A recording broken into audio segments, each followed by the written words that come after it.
guys. Hello, good morning.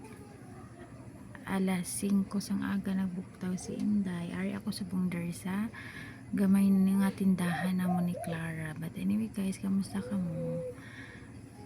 Ari naman kita, mag-umpisa na naman kita sa aton nga adlaw. Nga may syempre, una-una gid, pasalamat gid sa pag-una man nga kabuhi. Katapos sina, pak. Sunod na ang aton mga obligasyon sa aton panimalay.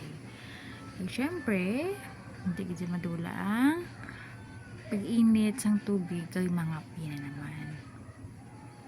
Okay, anyway guys, amo na guys. Halong kamo permi kag pasalamat kita permi sa Ginoo sa adlaw-adlaw nga tanan.